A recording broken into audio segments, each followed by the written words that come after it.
Hello, welcome to 15 Minutes of Consulting Best Practices. My name is Maria Isabel Rios, and as you can see, David is not here, and that's because he's on vacation this week. He'll be back next week.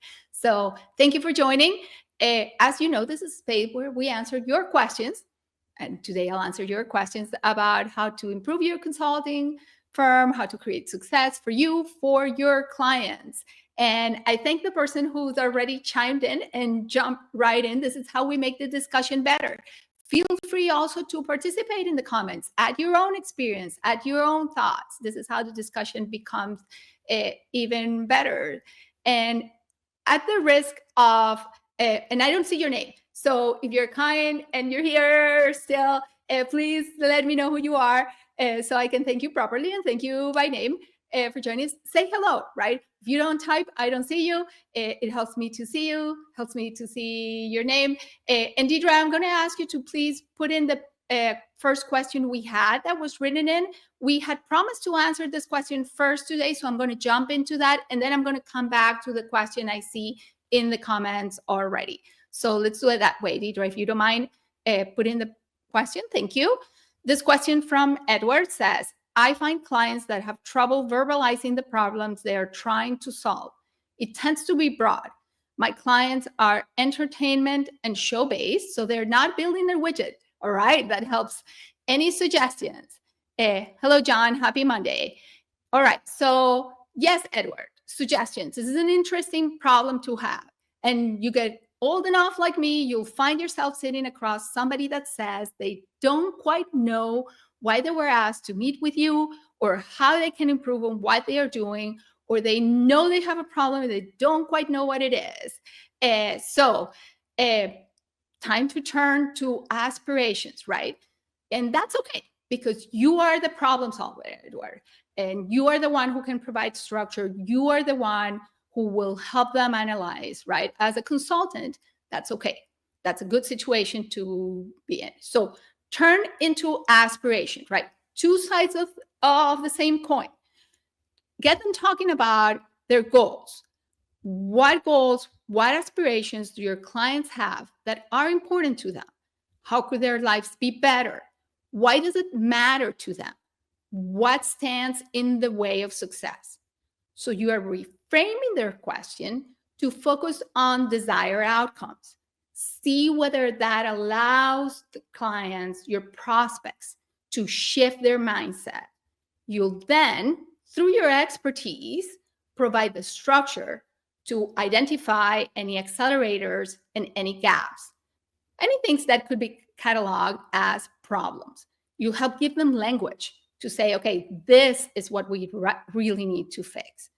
And now you'll have a conversation that's rich and that can get you to, okay, here's where we can work to actually make your life better. Hopefully that helps. Turn the coin, focus on aspirations. Let me know if that works for you, Edward. I'm looking forward to your feedback. All right.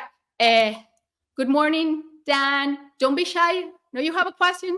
Type it up, all right, so that we can answer it.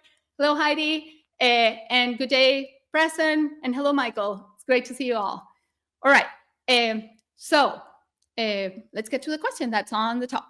So you say, would love to hear your thoughts on how to conduct a first meeting with a new contact, such as someone you were referred to because they're in your focus industry, for example, so they know you're a consultant, but you don't know much about them, whether they are someone who would ever engage your services as a decision maker, etc. Oh, thank you, John. Okay, so this question is from Lisa. I appreciate that line you just threw me. All right. It was going to be held over from last week. That was going to be answered this week. All right, beautiful. So thank you. Thank you, Lisa, for your question. Thank you for reposting. Thank you, John, for the help. All right, so somebody who was referred to you, you don't even know if they're a decision maker. They know you're a consultant, but you don't know anything about them, right? You're going blind. That's okay. You can express your excitement about getting introduced and meeting somebody. Remember, being right side up and creating, kind of expanding your network, it's about creating connections. Creating connection is a fundamental building block. So you're walking into a meeting, your number one objective should be to get to know the person and establish a connection, whether they are a decision maker or not. You want to honor the person that introduced you, right? You want to do right by them. So you're going to be right side up.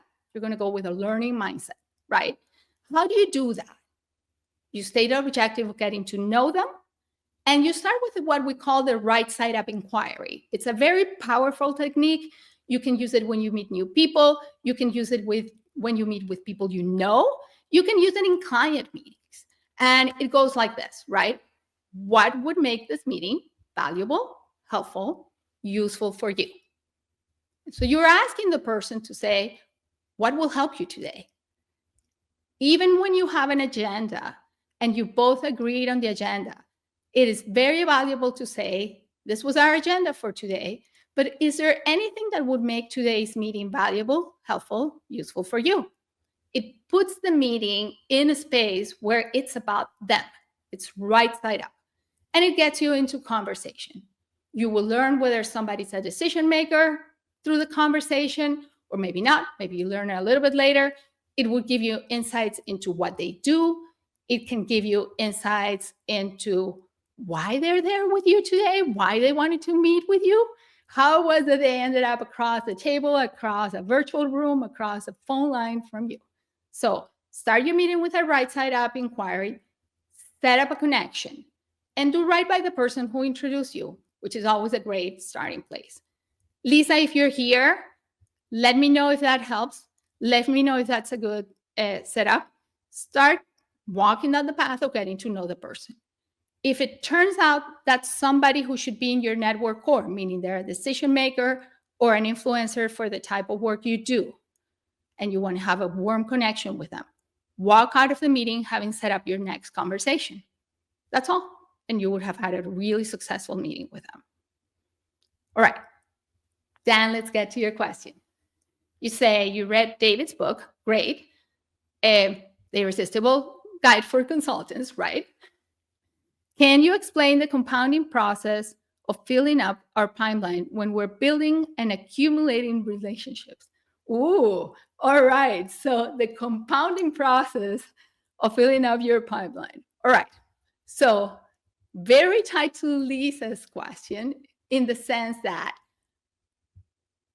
if you have warm connections that are warm lead to conversations. Conversations highlight opportunities. Opportunities convert to projects. That's the simple formula that will get more projects in your hands. The more connections, the more conversations you can have, more conversations, more opportunities will surface for you, more opportunities, more projects. So what's the compounding effect? The more you have warm connections and the more conversations you have, the more you can ask for introductions, the more people will think of you when they're in conversations with others, right? They will refer you. The more you will have an opportunity to explore whether you can meet other people together. The more projects you are in, the more people you get to meet in the context of your project, and you get to cultivate those connections. Those connections will hopefully be in conversation with you.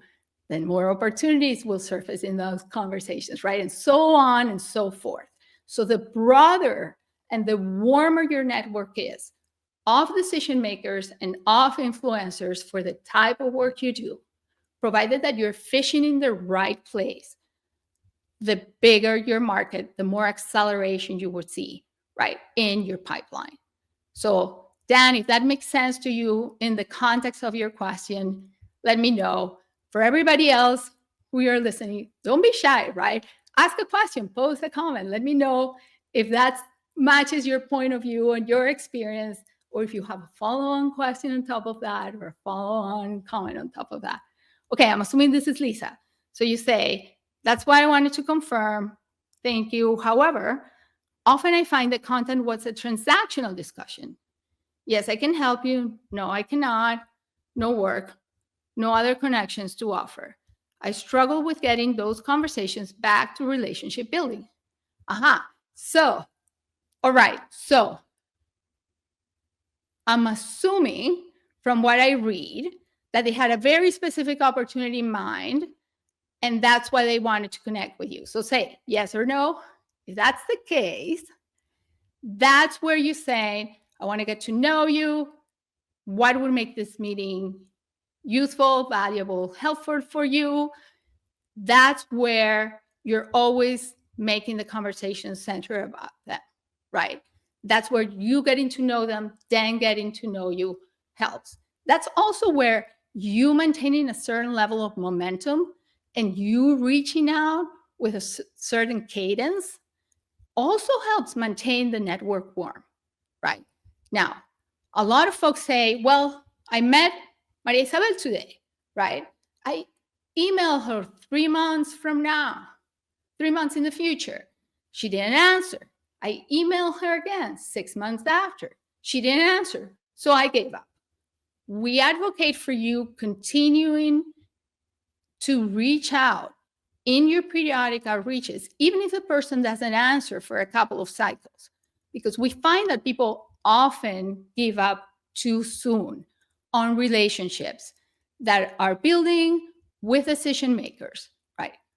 Imagine we're all thinking about ourselves, people are busy. When they need you, when there's another opportunity, they will again reach out and have you top of mind. But they will only do that if you're on their radar, if the relationship is warm, if they're actually thinking of you.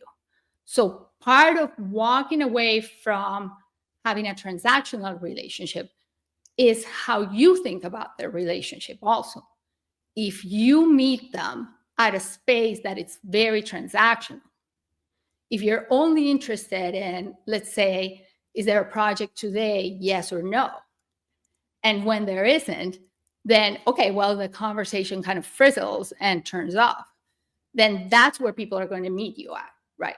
Whereas if you're genuinely interested in what's going on in their world and little by little, right, you get them to open up and you can become their problem-solving partner, or you have the stance where you're willing and open to be their problem-solving partner.